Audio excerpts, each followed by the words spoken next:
Okay, for this one, we're going to practice some more with isometric circles or ellipses. And we're also going to practice with just doing a little mental math and scaling, because we're going to do this one at half scale, purely for the main reason being that your ellipse template won't have an ellipse big enough to fit that larger curve. So that larger curve on the outside has a radius of 1 1/4, which means that it would have a diameter of 2 1/2. And our ellipse template only goes up to 2, which is the main reason why we are scaling it, but also just for some practice because we haven't scaled anything yet. But first step is we are going to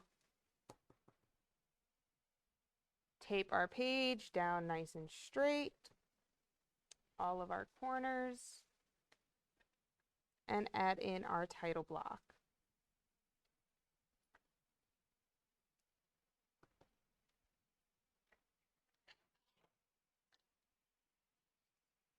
And so 1/4 inch on each side,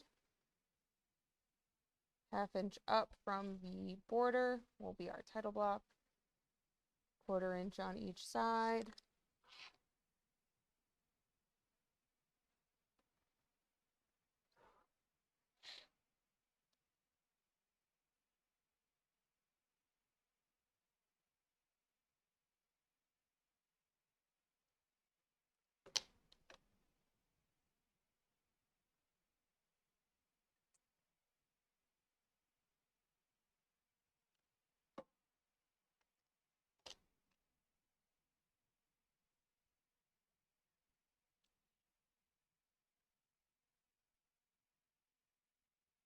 And then divvy out the parts of our title block. 4, 3, 2, 1 1/2.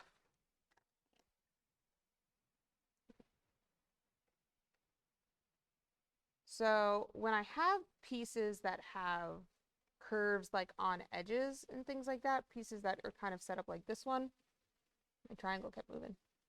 Oop, here we go. I actually don't start out with a bounding box, but I'll rather start out with just kind of a center point for one of those curves. So what I'll do is over here is I'm just going to lay out a vertical line and then cross over, and where the two of those meet, opposite direction, I'll just cross over. So this is going to be the center point for one of those curves that are on that front face. And that way I can just use my ellipse template to lay out that curve. So the curve has a radius of 1 1/4, both of them do. And that means that it would have a diameter of 2 1/2, but since we are doing this at half scale, we're going to keep everything half, so we're actually going to use a diameter of 1 1/4 instead of a radius. What we're going to do at the very end is in our title block, we're going to note that it's done at a scale of 1 inch on paper is 2 inches in real life, and that'll let the person looking at it know that the object should be twice as big. So I'm going to find the ellipse that's 1 1/4 in diameter. I'm going to line up all of my little axes to make sure that they're all sitting nice. And I'm going to trace around it. And remember, you want to do that fairly lightly so that this way you don't have a lot to erase, because if I go really dark here, it's going to be difficult to erase, which it's going to be a little bit for me already. But that's just because, again, I do those a little bit darker than what you should. Now, I can also use this same center point for the center of that hole that goes through there. So that has a diameter of 1, which means we're going to use the 1/2 ellipse for it. So I'm going to find the ellipse that's 1/2, which is right here on my template, and line up all of my axes for it. And for this, I am going to trace it a little bit darker because I'm not going to have to erase anything on it. So I'm just going to put that hole right there because they do share that same center point. Now, for the other half of the curve, it's going to be centered on this same axis, but just somewhere over here. So it is 1.5 over from this point. But again, remember, we're doing everything at half scale. So half of 1.5 is 3/4. So I'm going to measure over 3/4, make a little mark, and that's going to be the center point of the other part of this. And I'm going to just erase some of that curve to make it a little easier to see. So that's going to be my center point of the other half of this curve. And I'm just going to, just like I did over here, kind of lay out the 3 axes for the center point. And then I'm going to get my 1.25 ellipse, line it up on all 3 of those axes, and then I'm actually just going to trace just half of it. So from that top to the bottom. And again, I can take my 1/2, where is it? My 1/2 one, and I can center it on that point as well. So again, I'm just lining up all 3 of them, moving it around until I get it nice and centered on there, and tracing it around. And erase my guide work. To connect the tops and bottoms, what I'll do is use a 30-degree line to just connect the top to the bottom. And whoops, why did I flip that around? Who knows?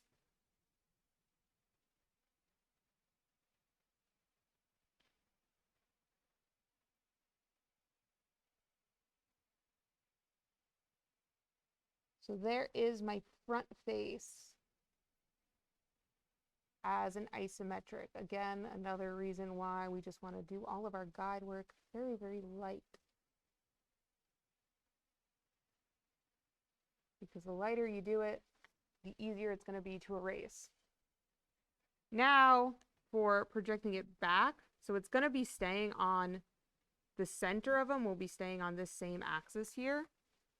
It's just going to be from the very front all the way to the back is 1.5. But remember, we're doing everything at half scale. So that's going to be 3/4 of an inch back. So I'm going to measure 3/4 of an inch. Make a little mark on this center axis.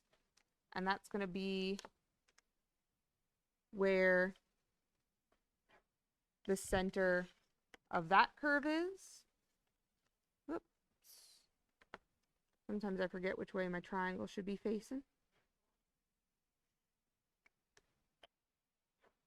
And so then these are going to act as the center for these 2 curves back here. So again, I'll take my 1.25 curve,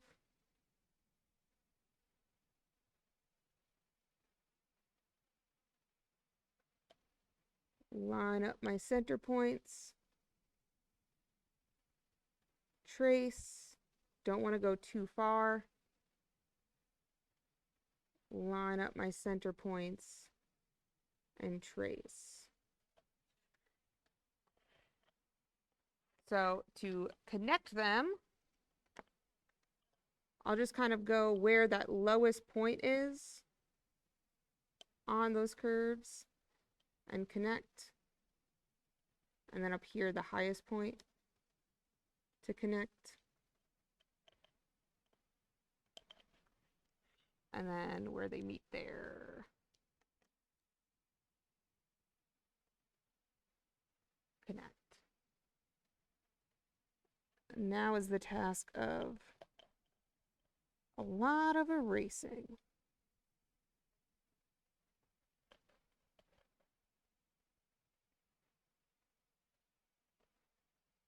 So when it comes to pieces that have lots of curves in them, we are going to utilize center points as a kind of our starting point rather than creating a bounding box. I definitely could have made a bounding box for it, which I'm actually erasing a little more than I want to. There's my 1 1/4. And so I'll do this too from time to time after I erase. Let me just move that over. I'll come back and trace over some parts of it that maybe got erased that I didn't want erased.